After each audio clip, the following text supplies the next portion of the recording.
आइए बच्चों, आज हम जानते हैं इलेक्ट्रोड विभव, ये जिसको इलेक्ट्रोड पोटेंशियल कहते हैं, उसके बारे में। इलेक्ट्रोड विभव को हम ई से दर्शाते हैं। अब ये इलेक्ट्रोड विभव क्या होता है, आइए इसको हम लोग समझते हैं। कोई भी धातु, जैसे यहाँ पर हमने लिया है डेनियल सेल, जिसमें जिंक का इलेक्ट्रोड है और ये कॉपर का इलेक्ट्रोड है। इसमें हमने लिया है जिंक सल्फेट और ये कॉपर सल्फेट। तो धातु और उनके आयनों के मध्य जो विभवांतर उत्पन्न होता है उसे हम लोग इलेक्ट्रोड विभव कहते हैं। किसी धातु और इन आयनों के मध्य जो विभवांतर उत्पन्न होगा उन्हीं विभवांतर को हम लोग क्या कहते हैं, इलेक्ट्रोड विभव कहते हैं। क्या कहा हमने, धातु तथा उसके आयनों के मध्य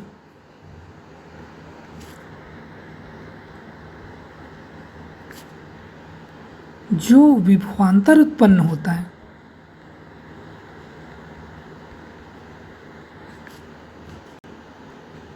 उसी को इलेक्ट्रोड विभव कहते हैं।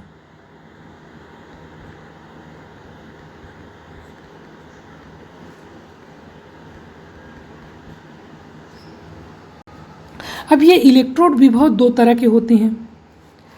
पहला को बोलते हैं आक्सीकरण विभव और दूसरे को बोलते हैं अपचयन विभव। पहला क्या है, आक्सीकरण विभव।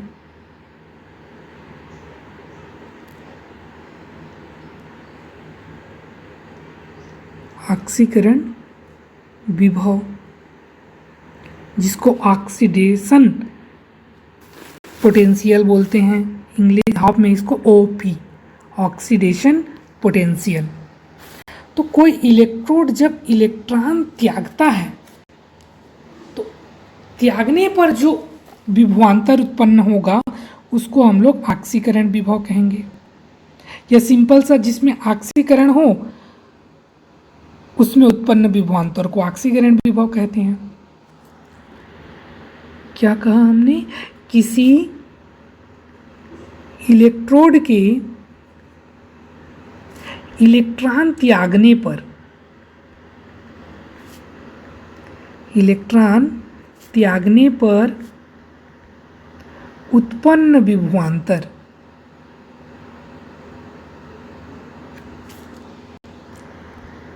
को ऑक्सीडेशन पोटेंशियल या ऑक्सीकरण विभव कहते हैं। इसका जस्ट विपरीत ले लें तो दूसरा हमें विभव मिलेगा अपचयन विभव।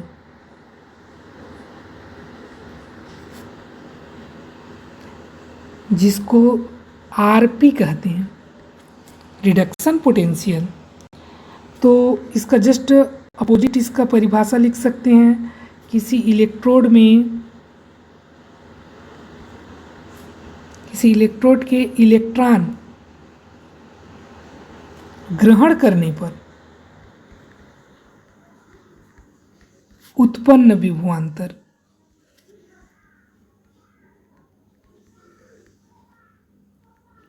विभवांतर को क्या कहेंगे, आरपी कहते हैं। ये इलेक्ट्रोड विभव के बाद हम लोग जानते हैं मानक इलेक्ट्रोड विभव क्या है। ठीक, स्टैंडर्ड लग गया इसमें, मानक इलेक्ट्रोड विभव। अब ये मानक इलेक्ट्रोड विभव क्या है, आइए जानते हैं। इसमें कुछ कंडीशंस लग जाते हैं, जैसे कि हमें टेम्परेचर जो है ये 25 सेंटीग्रेड या 298 केल्विन रखना पड़ता है। इसी तरह प्रेशर को हमें 1 atm या 1 बार रखना पड़ता है। सांद्रता को, जिसको हम लोग C से दर्शा रहे हैं, कॉन्सेंट्रेशन को 1 मोलर के इक्वल रखना पड़ता है। तो इस कंडीशन में जो हमें विभव प्राप्त होगा उसे हम लोग मानक इलेक्ट्रोड विभव कहेंगे। और इसको जब दर्शाएंगे तो हम लोग E0 का साइन लगाएंगे। इलेक्ट्रोड विभव के लिए E और मानक इलेक्ट्रोड विभव के लिए E0। E0 में क्या है, टेम्परेचर 25 सेंटीग्रेड या 298 केल्विन, प्रेशर 1 atm और कंसंट्रेशन 1 मोलर के बराबर होगा। ठीक, इस स्थिति में जो ऑक्सीकरण विभव होगा उसको हम लोग बोलेंगे स्टैंडर्ड ऑक्सीडेशन पोटेंशियल। ठीक, उसको क्या बोलेंगे, SOP, स्टैंडर्ड ऑक्सीडेशन पोटेंशियल। और इस कंडीशन में अपचयन विभव को क्या बोलेंगे हम लोग, SRP, स्टैंडर्ड रिडक्शन पोटेंशियल। ठीक है, SOP जो ऑक्सीडेशन पोटेंशियल है मानक स्थिति में, और SRP अपचयन विभव मानक परिस्थिति में। ठीक, तो अब से जब भी हम लोग सेल लेंगे उसमें उसकी वैल्यू को हम लोग लिखेंगे, वो किस में लिखेंगे, SRP में। IUPAC कहता है कि जब भी किसी सेल का हमें मान बताएंगे, वैल्यू बताएंगे, तो वो वैल्यू किस में होगी, वो वैल्यू SRP की होगी। SRP को ही हमें लेना है। ठीक, अगर हम SOP में लेना चाहें तो भी ले सकते हैं, बस दोनों में चिन्ह का डिफरेंस है। यानी इसको मैं इस तरह से लिखूं, SOP equal to minus SRP। अगर SRP नेगेटिव में है तो उसका पॉजिटिव वैल्यू क्या कहलाएगा, SOP। यदि SOP नेगेटिव में है तो उसका पॉजिटिव वैल्यू SRP। जस्ट चिन्ह को बदलना है हमें, लेकिन याद रखें अधिकतर केस में हम लोग SRP को ही मेज़र करेंगे, SRP को ही लेंगे। तो आइए अगला टॉपिक हम लोग इसी के ऊपर पढ़ते हैं, EMF ज्ञात करना, इलेक्ट्रोमोटिव फोर्स।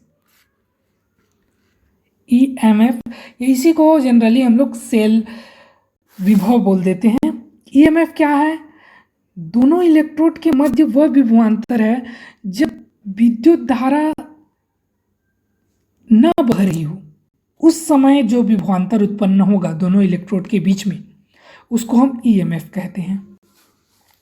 ठीक, इसको दर्शाने के लिए, इसको हम ई सेल भी कहते हैं। EMF या ई सेल को दर्शाने के लिए एक फॉर्मूला है हमारे पास, E cell equal to E cathode minus E anode. ठीक, पोटेंशियल निकालना है तो हमें क्या करना है, जो कैथोड वाली वैल्यू होगी उसको एनोड वाली वैल्यू से माइनस कर देना है। ठीक, तो ये आपको सूत्र याद रखना है। अगर इसी को मैं मानक परिस्थिति में लूँ तो हमारे पास सूत्र आ जाएगा E0 सेल बराबर E0 cathode minus E0 anode.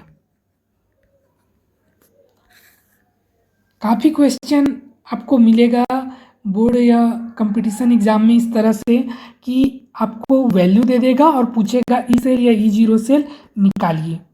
तो चलिए एक दो क्वेश्चन हम भी करते हैं और किस तरह से इसको निकालते हैं उसको सीखते हैं।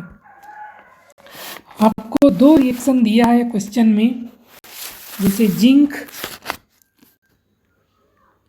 प्लस में चेंज हो रहा है, 2 इलेक्ट्रॉन ग्रहण कर रहा है, 2 इलेक्ट्रॉन लूज कर रहा है, और यहाँ पर जो इसका E0 सेल का मान है वो है -0.76।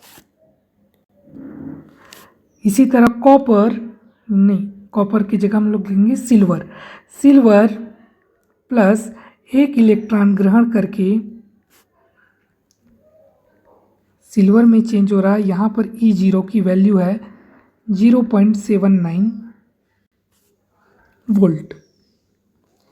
अब हमें क्वेश्चन में पूछा गया है कि इसका ई सेल का मान क्या होगा, E0 सेल का मान क्या होगा। तो E0 सेल का मान हम कैसे निकालेंगे, हमारे पास एक फार्मूला है, E0 cell equal to E0 cathode minus E0 anode. E0 cathode की वैल्यू देखिए कितना है, कैथोड कौन होगा, कैथोड वो होगा जिसमें अपचयन हो या जिसका SRP ज़्यादा हो, ऐसा भी आप याद रख सकते हैं। जिसकी SRP वैल्यू ज़्यादा हो वो कैथोड होता है, जिसकी SRP वैल्यू कम हो वो एनोड होता है। तो यहाँ पर इलेक्ट्रॉन ग्रहण कर रहे हैं तो ये हमारा अपचयन होगा और इसकी वैल्यू दिया है 0.79 माइनस। यहाँ पे एनोड कौन है, ये है एनोड और इसकी वैल्यू -0.76 है, तो इसको हम लिख लेते हैं -0.76। 0.79 प्लस 0.76 इक्वल टू ये आएगा आपका 1.55 वोल्ट। इस तरह से हमें वैल्यू को रख करके मान को निकालना है। चलिए, हमें दिया है जिंक 2+ से जिंक बन रहा है और इसकी E0 वैल्यू है 0.76 वोल्ट। कॉपर 2+ से कॉपर बन रहा है, इसके लिए E0 की वैल्यू है 0.34 वोल्ट। आपको E0 सेल निकालना है। सूत्र लिखिए, E0 cell equal to E0 cathode minus E0 anode. Cathode कौन है, जिसका SRP वैल्यू ज़्यादा हो, ये जिसमें अपचयन हो रहा हो। इसमें अपचयन हो रहा है, इसके SRP वैल्यू भी ज़्यादा है, तो ये आएगा 0.34 माइनस एनोड ये होगा 0.76। 0.34 पॉजिटिव में 0.76, ये आएगा आपका 1.10 वोल्ट। तो इस तरह से आपको पहले तो ऑक्सीकरण अपचयन पहचानना है। मान लीजिए ऑक्सीकरण अपचयन ना पहचान में आए तो आपको वैल्यू देखनी है। जो ज़्यादा वैल्यू होगी वो आपका रिडक्शन होगा, अपचयन होगा, कैथोड होगा, और जो कम वैल्यू होगी वो आपका ऑक्सीकरण होगा, एनोड होगा। ठीक, तो बस उसको सूत्र में रख दीजिए, आपका आंसर सही आ जाएगा।